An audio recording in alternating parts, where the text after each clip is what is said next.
Buenas, voy a continuar con lo que es sistemas energéticos para la clase de fisiología del ejercicio. Voy a volver un poquito.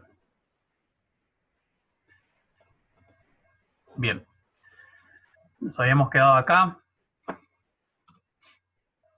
Vamos a empezar a ver entonces de lleno lo que es el primer sistema, que es el sistema anaeróbico aláctico. Este sistema va a producir, este sistema va a producir un ATP por cada molécula de fosfocreatina que utilice. ¿Está?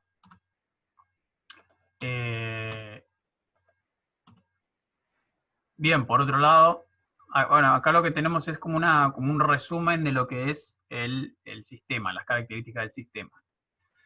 Este sistema predomina en trabajos de máxima intensidad, corta duración, como ya dijimos, hasta 15 segundos aproximadamente. Sí, el combustible que utiliza es la fosfocreatina. ¿Sí? Solamente la fosfocreatina la van a encontrar solamente presente en la fibra muscular, no se transporta en sangre, único combustible para la producción de ATP que no se transporta en sangre, a diferencia de la glucosa, a diferencia de las grasas, a diferencia de las proteínas, que todas esas se transportan en sangre, ¿sí? Los cuerpos cetónicos también. La fosfocreatina no se transporta en sangre, solamente se transporta la creatina hacia los músculos para luego sintetizar fosfocreatina. Bien, las reservas en el músculo de fosfocreatina son escasas, son pocas. Sí, hay pocas reservas, por tanto, la producción de energía por fosfocreatina va a ser limitada. El sistema funciona de forma anaeróbica, bien, el nombre ya lo dice, y bien, esto ya lo dijimos. Se produce una molécula de ATP por cada molécula de fosfocreatina destruida. Y la recuperación, que eso es, lo vamos a ver más en profundidad en la última parte de este sistema, la recuperación de la fosfocreatina es una recuperación de 2 a 5 minutos o más, en realidad o sea, tarda 2 minutos en recuperarse más o menos el 50% o un poco más, el 60-70%. Y en los dos primeros minutos se recupera la mayor cantidad de fosfocreatina. Esto hablando de ejercicio intervalado, ¿no? Ejercicio de alta intensidad, pausa. Ejercicio de alta intensidad, pausa.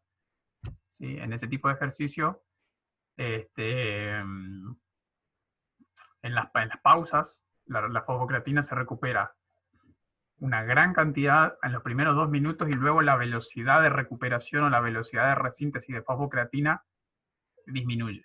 Entonces se desacelera la recuperación, se ralentiza y se completa, o sea, si uno quiere una recuperación completa de fosfocreatina, tiene que esperar de 5 a 10 minutos más o menos.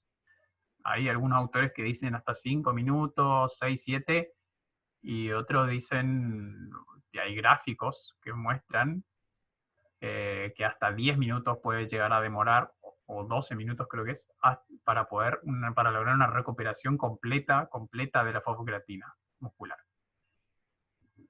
Obviamente no vamos a esperar nunca 12 minutos entre series porque es una eternidad, pero es para saberlo. Depende mucho también de la intensidad del ejercicio, ¿no? Lo vamos a ver más adelante. A ver. Bien. Bueno, acá tiene una descripción. A ver. Sí, acá tiene una descripción de lo que es el sistema. Funciona con fosfocreatina, trabaja sin oxígeno, todo lo que ya dijimos. ¿Está? Acá hay unas cuantas, ¿cómo es? Hay unas cuantas definiciones que están buenas que están buenos saberlo y que es necesario saberlos, porque nos ayudan a entender otras cosas. ¿Sí? Esto es lenguaje técnico de lo que es sistemas energéticos. El ATP o adenosintrifosfato es la molécula de alta energía formada por una molécula de adenosina unida a 3 fósforos o a 3 fosfatos. ¿Sí? Están unidos por enlaces de alta energía. Las enzimas, bueno, ya hablamos de las enzimas un poco, son aceleradoras o desaceleradoras de procesos metabólicos.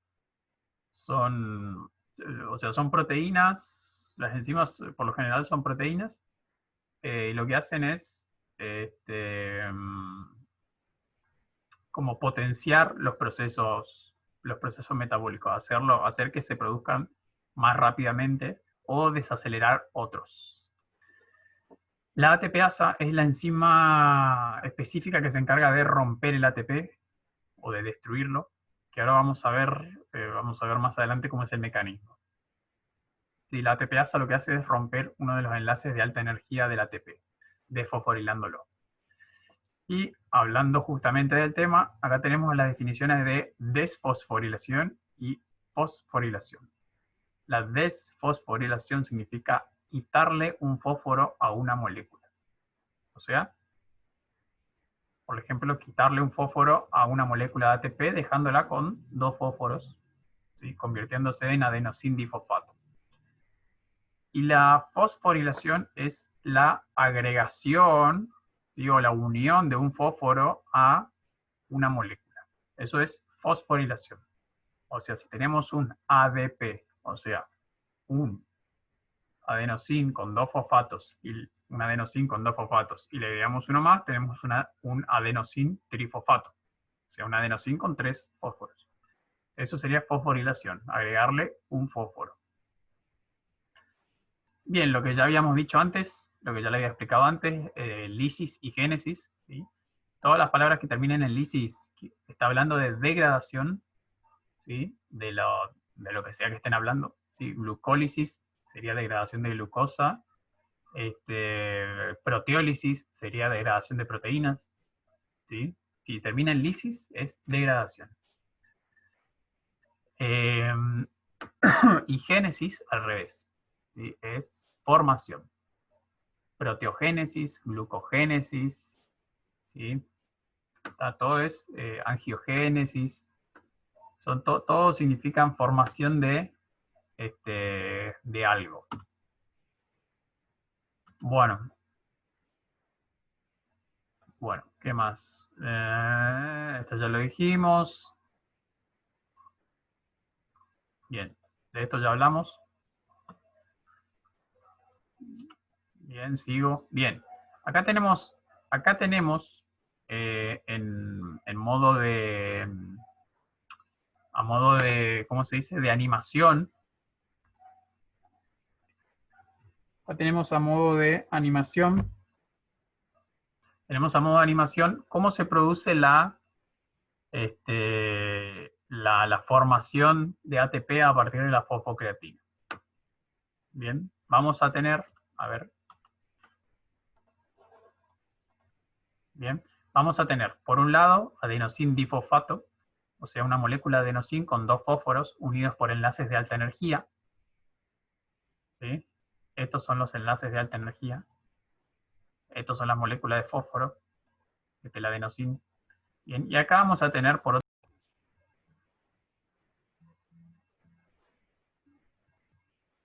Bueno, continúo.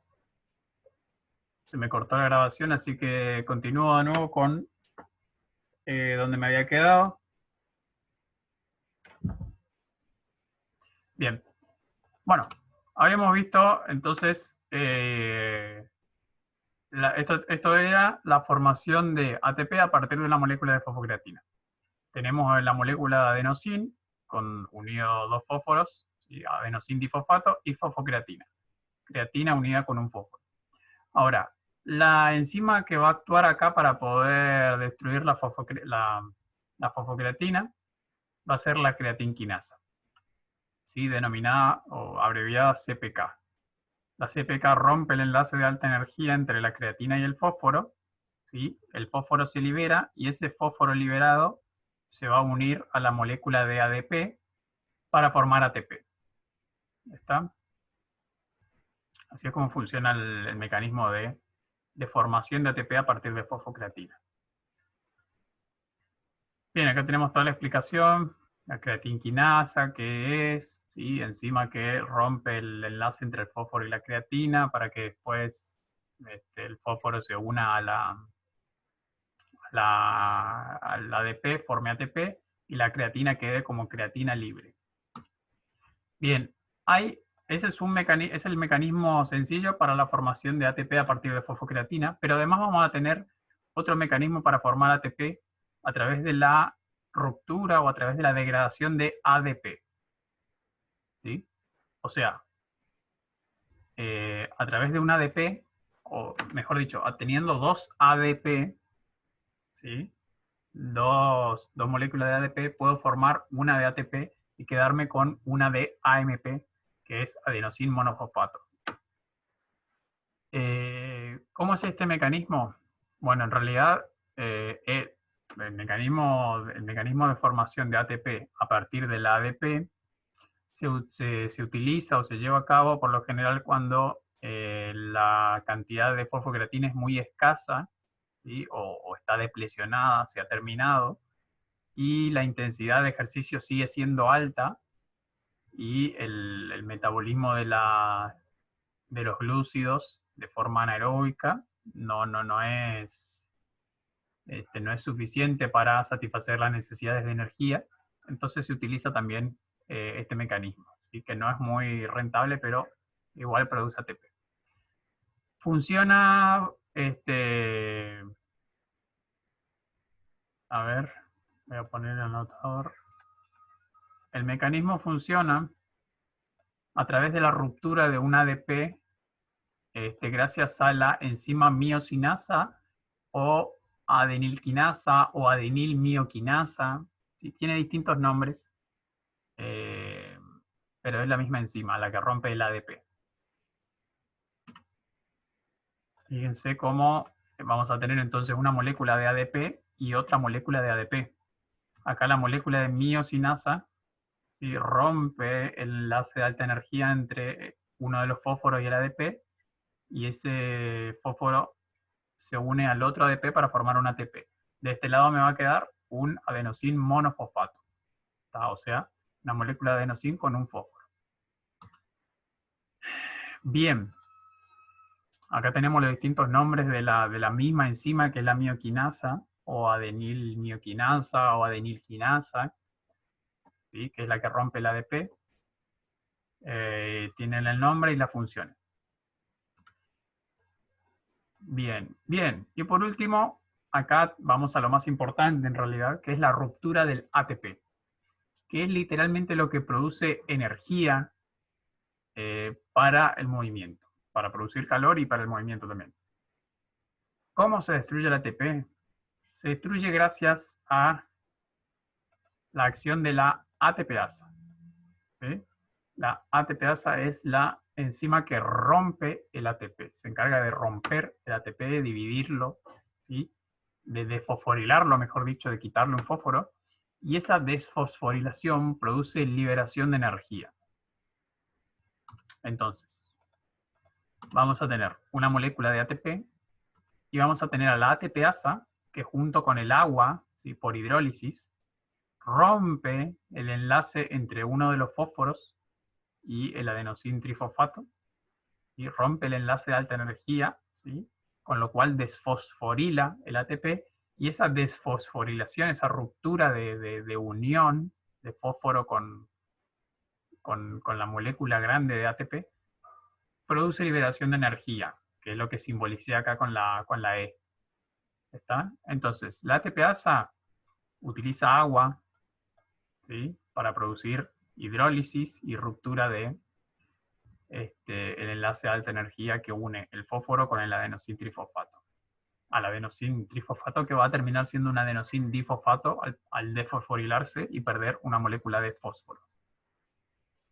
Bueno, entonces acá la enzima clave es la ATPasa. Bien, recuperación de las reservas de fosfocreatina, que es, lo había hablado un poco al principio, pero acá lo vamos a ver con más detalle. ¿En qué tiempo y cómo se recupera la fosfocreatina luego de un ejercicio? En general, la mayoría de los autores están de acuerdo en que la fosfocreatina, después de una tirada intensa de ejercicio de, no sé, 20 segundos, 30 segundos, un ejercicio intenso, la fosfocreatina se recupera al minuto o a los 2 minutos más o menos se recupera más del 50%, ¿sí? No, 60-70% se recupera después de los 2 minutos de recuperación, de descanso, digamos, después del ejercicio. Y el resto, luego del minuto, 2 minutos de descanso, es la velocidad de recuperación, como dije antes ya, la velocidad de recuperación de la fosfocreatina se ralentiza, ¿sí? Es como que se empieza a recuperar fosfocreatina, pero cada vez más lentamente. Tarda más en recuperarse cuanto más tiempo pasa. Al principio se recupera rápido y luego tarda mucho más. Bien.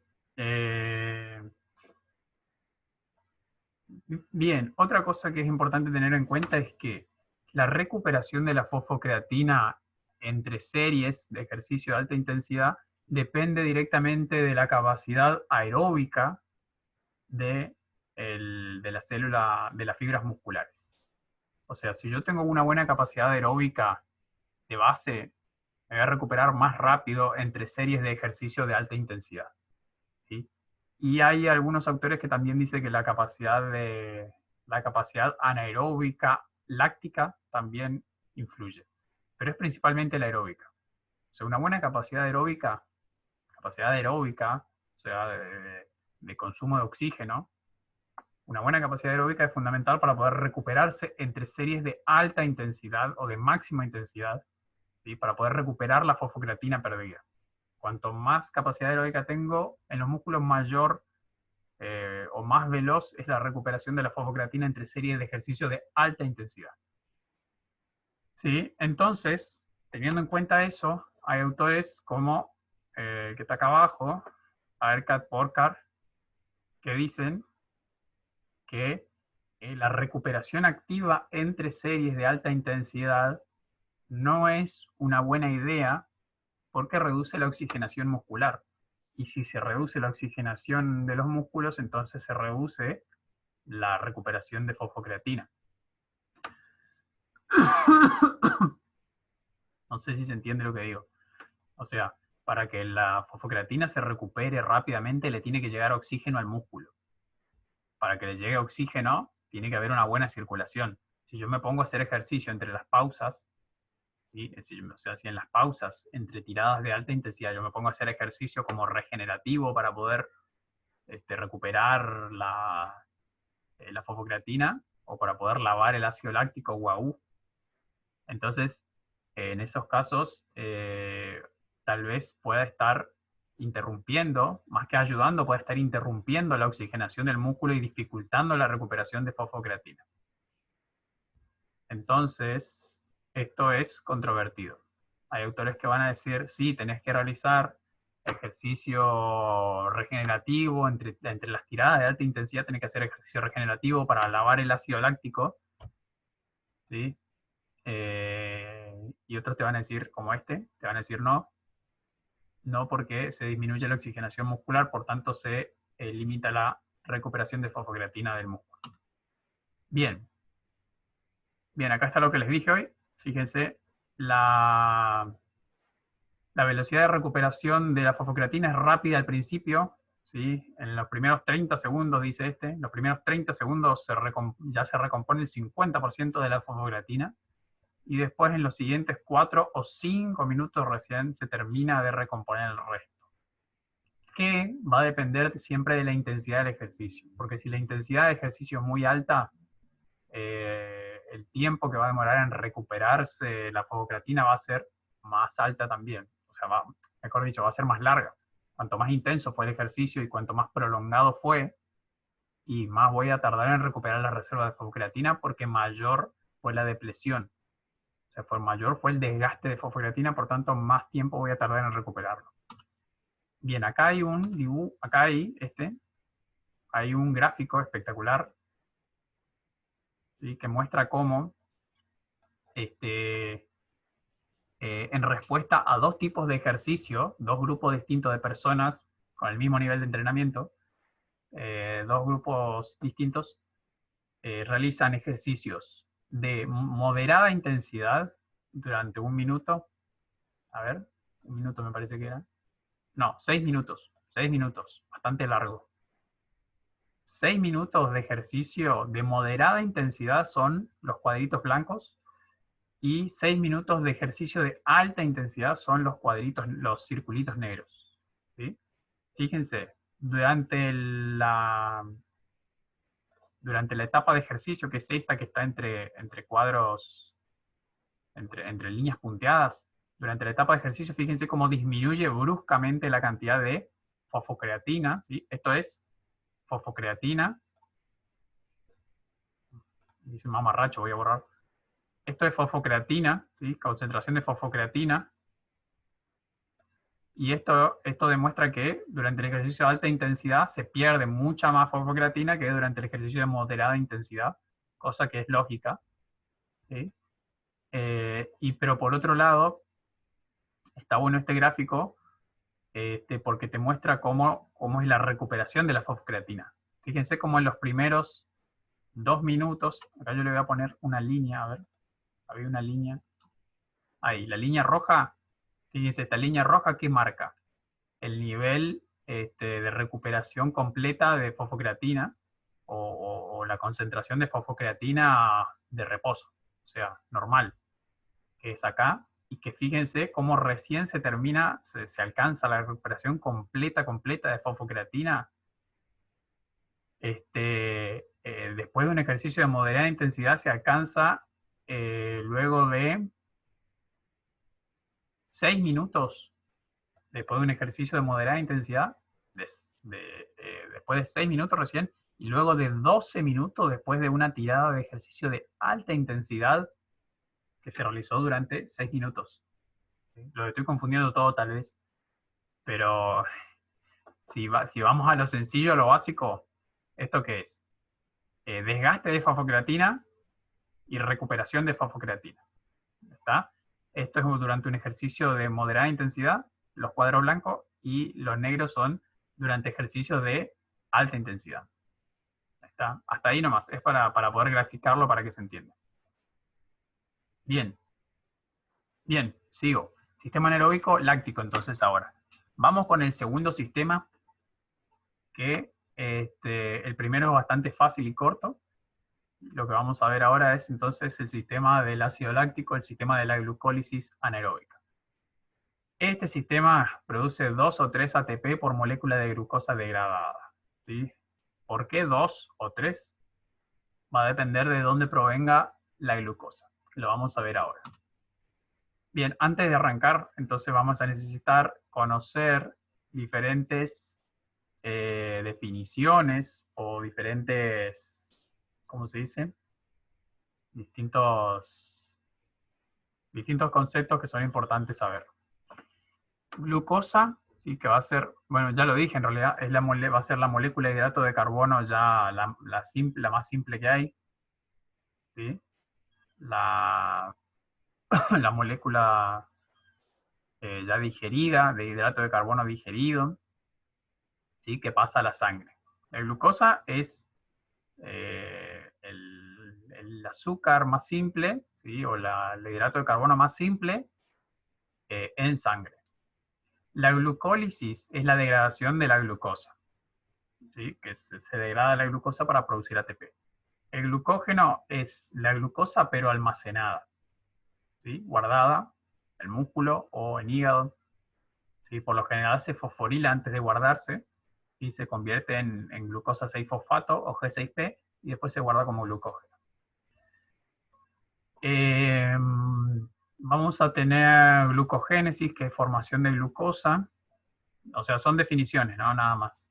Glucogenólisis, ¿qué va a ser? O sea, si, ¿esto qué va a ser? Glucógeno, te está hablando de glucógeno. ¿Sí? Glucógeno, lisis, ¿qué va a ser? Degradación de glucógeno. ¿Sí? O sea, el nombre ya te dice qué es esto. Glucógeno, lisis. Después vas a tener glucógeno, génesis, o sea, formación de glucógeno. ¿Tá? Y gluconeogénesis, ¿qué va a ser? ¿Sí? de glucosa, neo de nuevo y génesis de formación. Sería una nueva formación de glucosa, que en realidad es un reciclado, porque es la utilización de productos de desecho para producir glucosa. ¿Sí? Vamos a verlo más adelante. Esa es una función que tiene el hígado y los riñones, pero principalmente el hígado, de tomar productos de desecho como el ácido láctico, bueno, la alanina de los aminoácidos, de la musculatura, o el glicerol de los triglicéridos, y metabolizarlos y reconvertirlos en glucosa. El ácido pirúvico también. Bien, y por último vamos a tener el ácido láctico, que va a ser el residuo o desecho que se produce como resultado de la utilización o de la degradación de glucosa de forma anaeróbica. ¿Sí? Cuando se degrada, cuando se produce la glucólisis, cuando se degrada la glucosa, pero de manera anaeróbica, o sea, sistema anaeróbico láctico, ahí se produce ácido láctico. Bueno, continúo. Bien, acá nos quedan algunas pocas definiciones. Glucemia sanguínea, que va a ser el nivel de concentración de glucosa en sangre. Hipoglucemia, que va a ser una baja concentración de glucosa en sangre. Una hiperglucemia va a ser una alta concentración de glucosa en sangre. Y euglucemia, concentración normal de glucosa en sangre. Que lo normal es de 90 a 110 miligramos por decilitro de sangre. Bien. Bien. Metabolismo. Metabolismo de la glucosa. Vamos a ver un poco esto para entender cómo es que funciona o cómo es que se mueve, se degrada, se produce, etcétera, la glucosa y cuál es la función de la glucosa en el organismo. En primer lugar, la glucosa es el combustible fundamental y el combustible por excelencia del cuerpo, de nuestro organismo, porque es el único combustible que utiliza el sistema nervioso para alimentarse. El único. O sea, el sistema nervioso, el encéfalo, los nervios, y todo lo que es nervios, solamente comen glucosa, no comen otra cosa. ¿Sí? Y encima la glucosa es el mejor de los combustibles, el más rentable, el que produce mayor cantidad de energía en menos tiempo, dentro de todo. Entonces, tiene mucha capacidad y también tiene mucha potencia, por tanto, es un excelente combustible. Entonces, podemos decir que el sistema nervioso, o sea, nuestro cerebro no come cualquier cosa, come lo mejor. ¿Sí? La mejor comida se la lleva el sistema nervioso. Y come un montón encima. Porque en reposo, fíjense cómo dice acá, en reposo, el 80% de la glucosa se la lleva el cerebro. El 80% de la glucosa se la come el cerebro en reposo. O sea, se usa casi toda la glucosa del cerebro. Bien. Por eso es importante mantener unos niveles constantes de glucosa en sangre. ¿Está? Si disminuye la cantidad de glucosa que tengo en la sangre, al cerebro le empieza a faltar comida. Y ahí empiezo a tener síntomas. Por lo general, que son los síntomas de hipoglucemia, por lo general, síntomas similares a los de un ataque de pánico. ¿Sí? Como temblor, palidez, como irritación, temblores, así. ¿Está? Bueno, dije temblores 2 veces.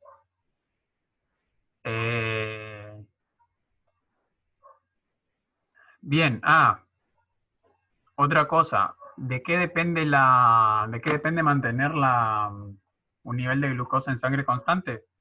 Depende de la ingesta de glucosa, ingesta exógena, o sea, la digestión, comer alimentos que tengan hidratos de carbono que después se conviertan en glucosa.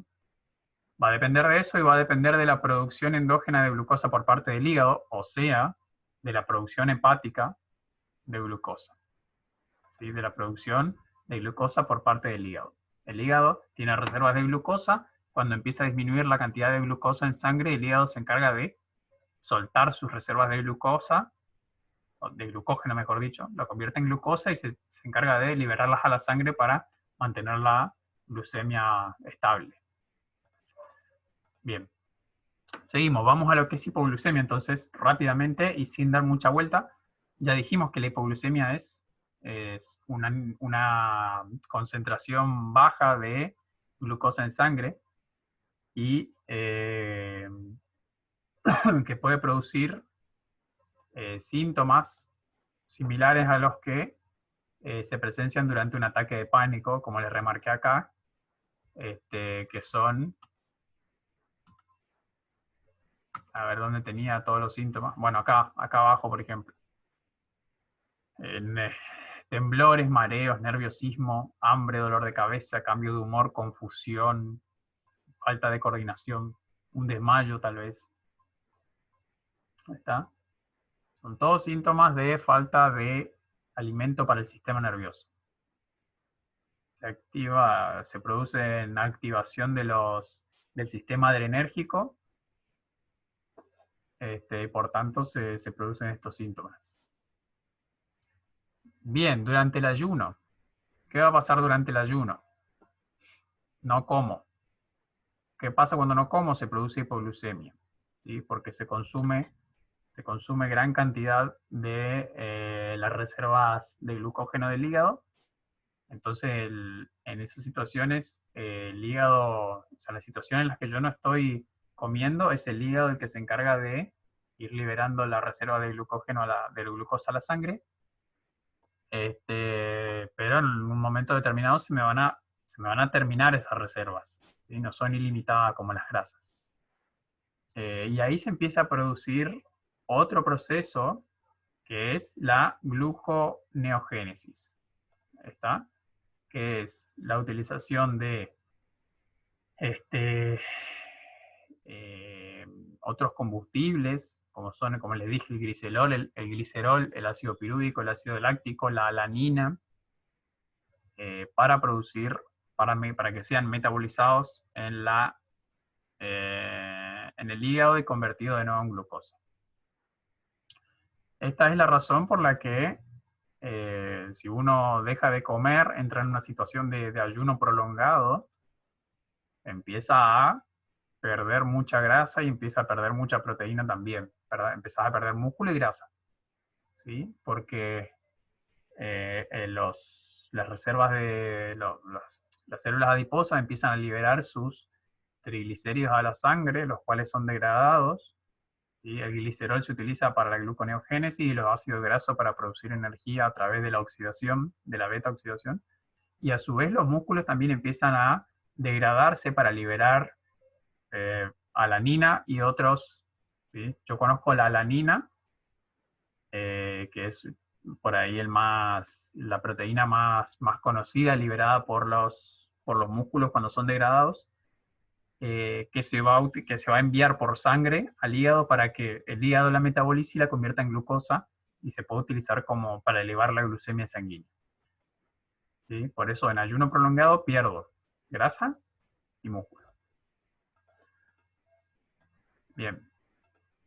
Bien, periodo postprandial, que es después de comer. ¿Sí? Terminé de comer, eso es postprandial, periodo después de terminar de comer. Cuando terminé de comer la glucosa, cuando terminé de ingerir los hidratos de carbono, estos hidratos de carbono son que van a ser digeridos en el estómago, van a pasar luego, ya en un estado de digestión, van a pasar al intestino delgado y del intestino delgado van a pasar a la sangre, ¿sí? Porque los intestinos delgados están irrigados por muchos vasos sanguíneos, entonces del intestino delgado pasa directamente la glucosa a la sangre, ¿sí?